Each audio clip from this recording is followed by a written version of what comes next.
Yes, that's great.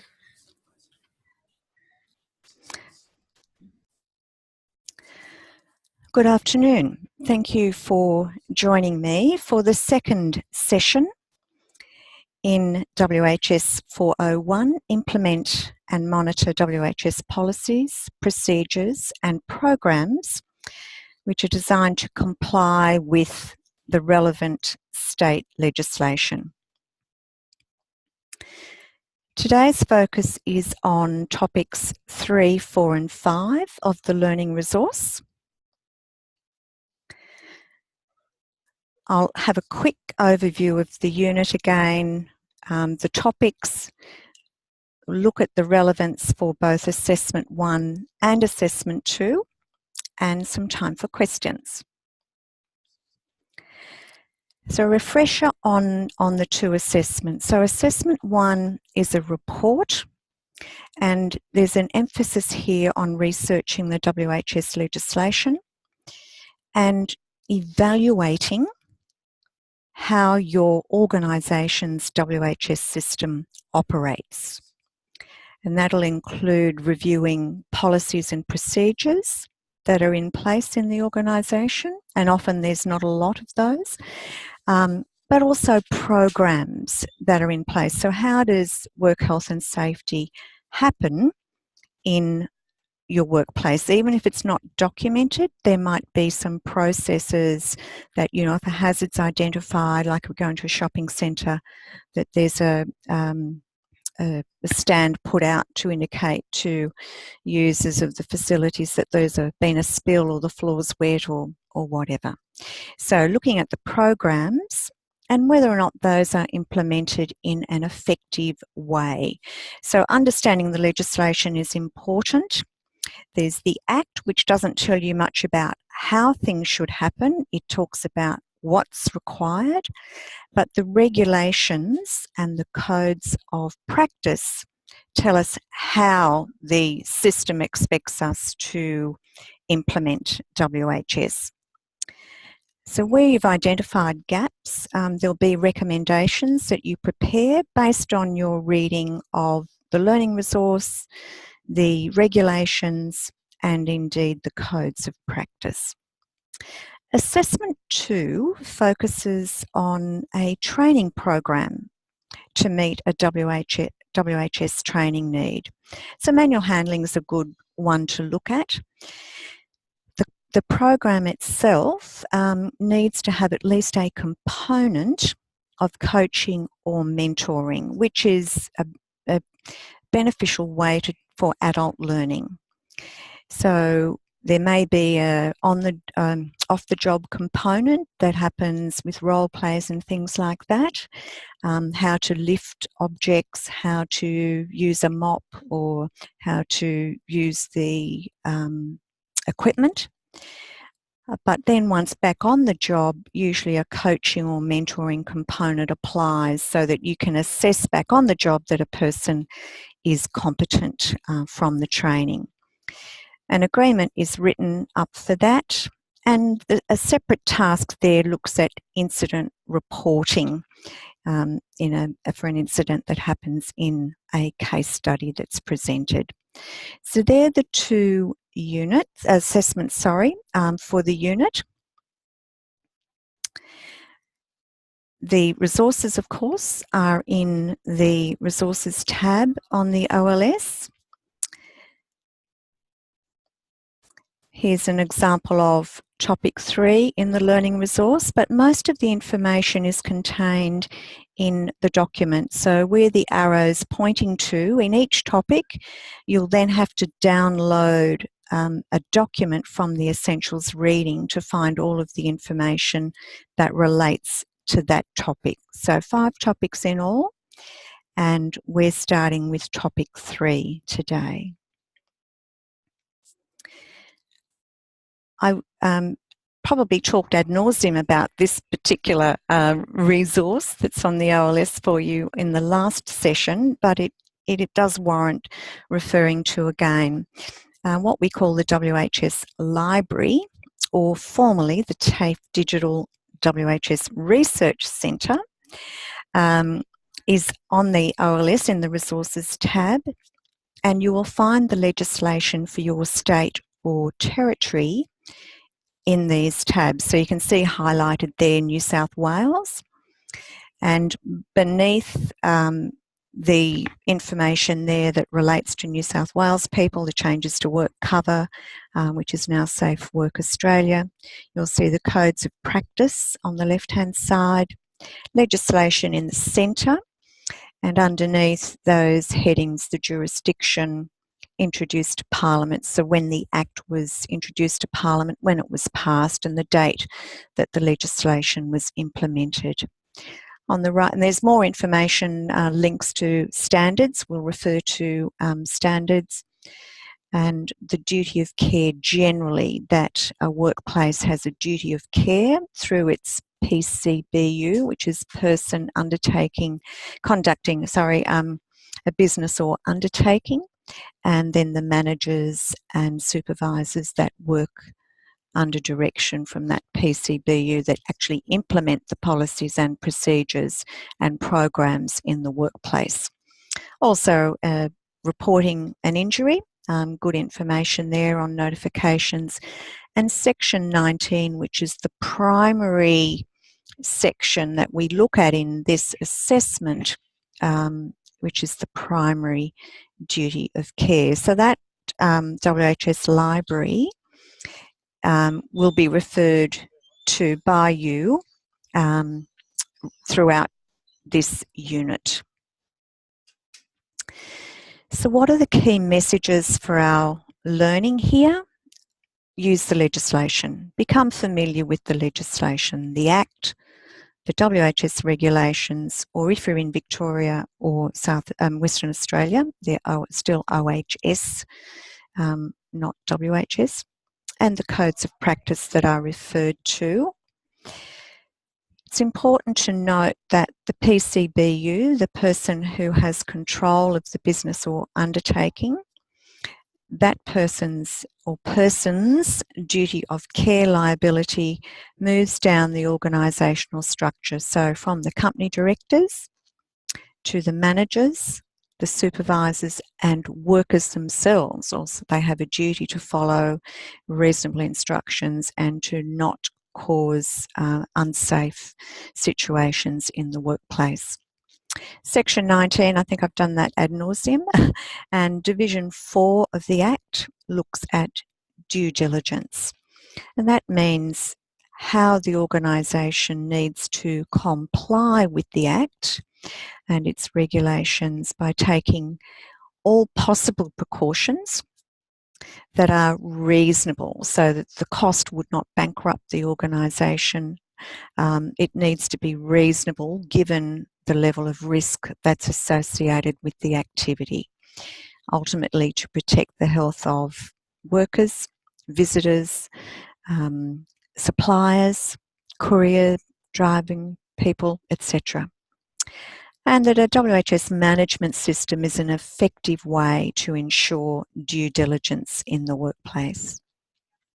Any questions on those key messages or what has gone before it? Okay, thank you. So looking here at topic 3, down the left-hand side you will see the learning elements, and these are actual headings in the document that you'll print out from topics or open up in topic 3. So you'll see here that there are 4 learning elements in topic 3, which is about implementing and monitoring the procedures for WHS training. Now we know that assessment 2 is primarily focused with training. So you will be referring to topic 3 for assessment 2, but it also has relevance for assessment 1.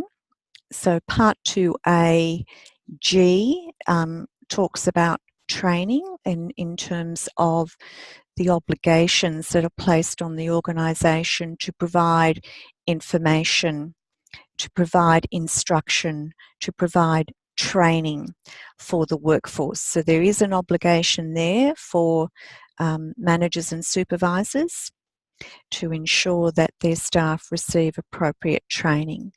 So you'll be introduced to training needs analysis. It's no different to the training needs analysis essentially that happens in a training environment anyway, when you look at what the gaps are and what the training needs to be. A systematic training model, and discusses the advantages of having that systematic approach. So systematic generally means ongoing, that there is review of the success of the training, so looking at incident reports, analysing workers' compensation statistics, looking at exit interview information.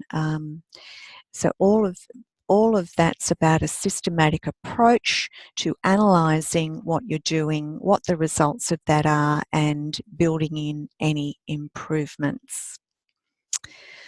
Consulting and arranging the team and individual training needs. So a direct look at that. And again, that relates to both Assessment 1 and Assessment 2 as indicated there in that table. Topic 3 also looks specifically at mentoring and coaching, and we know now that there needs to be a mentoring or coaching component in your training program in Assessment 2. So this is where you'll find the information about a mentoring approach or a coaching approach. So what are the elements that would need to be in your training program to satisfy the requirement for it to be mentoring or coaching? It also looks at evaluating training, which I've referred to some of those methods in the systematic approach, and using training checklists. So some useful tools you'll also get from the learning resource. So training costs need to be identified and reported to management.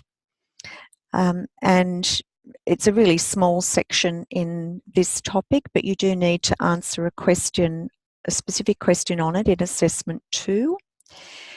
So looking at all of the costs that go into training, so the salaries of the people involved, downtime, lost productivity, the resources used, etc., and the consumables, so the equipment, the printware, etc. Topic 4, implement and monitor organisational procedures and the legal requirements for identifying hazards and assessing and controlling risks. So the whole of this topic is based on identifying, assessing and controlling. And the fourth step in that is review. So identify hazards, assess the risks, control those risks and review for effectiveness. In topic 1 there was also reference to identifying hazards, etc.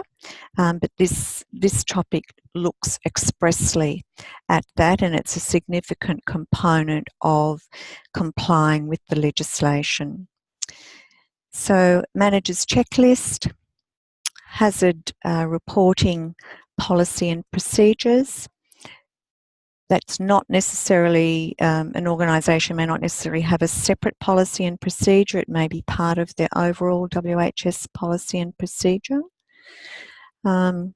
If your organisations have a separate policy, you could type that into the chat pod, would be interesting.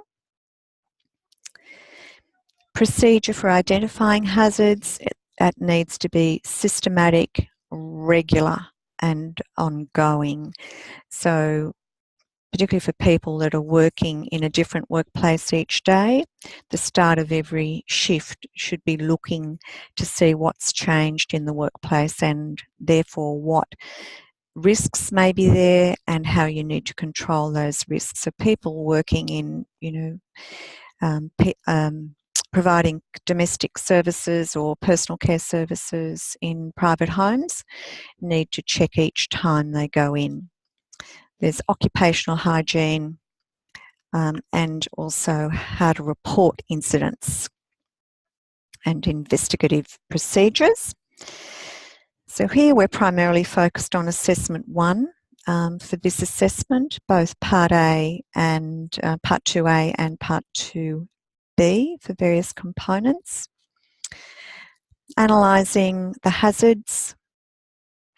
So what's the likely risk of an injury occurring, and what's the magnitude of that would determine the level of risk, and that then contributes to the controls that need to be put in place. So looking at the hierarchy of control, whether an incident can be eliminated, an activity eliminated that's difficult in an assembly line, for example, or if there's a lift of a person in a hospital setting, it's impossible to eliminate it, but you might substitute equipment for a person lifting.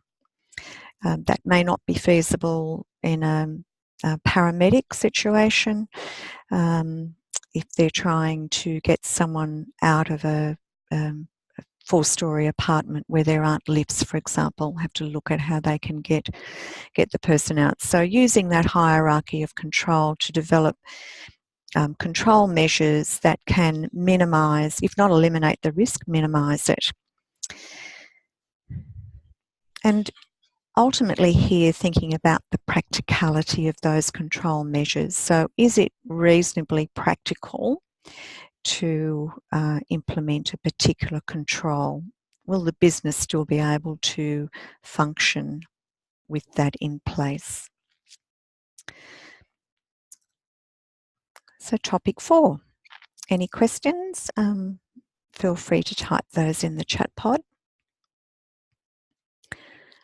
Topic 5, which is the last of the topics in this unit. So implement and monitor organisational procedures for maintaining WHS records for the team. So documentation, reporting to the state regulatory body, Safe Work New South Wales, in New South Wales case, reporting incidents, significant incidents, reporting injuries, reporting of deaths.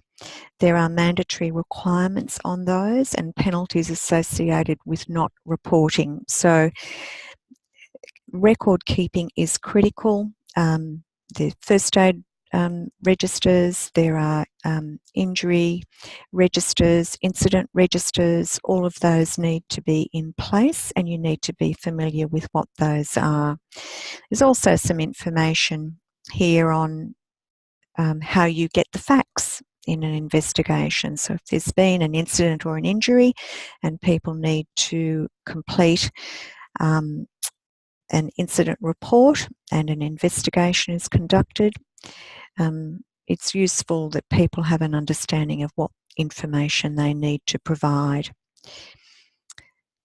Recording information in a controlled way through using a human resources information system or other system that's in place, version control, those sorts of things are looked at in this topic.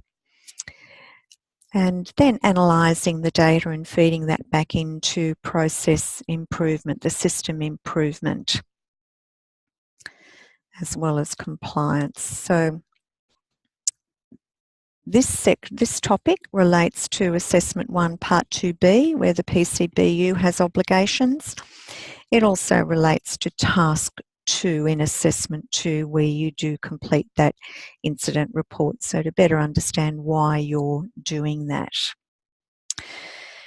So that's the topics 3, 4 and 5 that wanted to cover in a little more depth today. I hope that has been useful. Please feel free to open your microphones if you want to ask some questions. So essentially, I'm interested whether or not the session has answered your questions? Yes. Are there still 3 of us in the session? Not that it's important. Yes, I'm not sure, Catherine. Nipa Right. may not. Yes, I'm there. Oh, Yeah. good. Thank you, Nipa. Yes.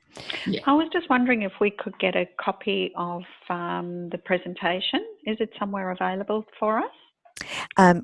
This is being recorded, and so at the end of that recording, it will be posted to a YouTube and you'll be sent the link. Oh, Okay. excellent. So not a problem. We can access it anytime. Correct. That's right, Nipa. Yes, so it is to be available then at all times through that. And as you've both attended, I'll see if I can send you a link separately, but yes, it will be sent out for everyone to access. Oh, excellent. That does make it a little bit easier. Yes, I don't expect you to, you know, pass a test on questions that you might have or what you listened to today. It's a lot to take in. I mean, 3 topics is a big chunk of information. But the intent is to give you an overview of those topics so that you know what you're looking at when you go into them and you use them as a reference rather than having to read from cover to cover. Yes. Okay. Is it recommended that we get the additional resources and go through that? Additional in terms of? Oh, I think there was a list of books in that we can refer to. Oh, right. Look, I think the information in your learning resource is quite in-depth. Oh, good. You might then seek to use the internet for something specific. It might be interesting to, for example, look at some of the WHS policies and procedures that are available in universities, publicly funded organisations that often make those policies and procedures documents available. You can get an idea of just to what level of detail some organisations go to in putting policies and procedures in place. And if anyone knows anyone in the mining industries, they're extremely detailed. So safe operating procedures, safe work method statements, highly analysed workplaces as to, you know, what the risks are and how they need to be controlled. So, you know, it is useful to get some more information, but I think look at specific organisations if you can. Yeah, I think with our organisation, we've recently just done our the full overview of our WHS, so that's probably stand me in good stead for doing this subject. It will definitely, because it is about a systematic approach, and you know, as I've explained in the unit, you know, what having a system in place means, what the key steps are. So, you know, having the policy and planning the approach, implementing that approach, monitoring it, and then review and feeding it back through that continuous loop. Yeah. All right. Thank you. Thank you, Catherine. Nipa, any other questions? No, nothing as of now. Thank you very much. Thank you both very much for joining me today. And I wish you well in completing this unit. Yes. Thank you. Alexis. Thank you.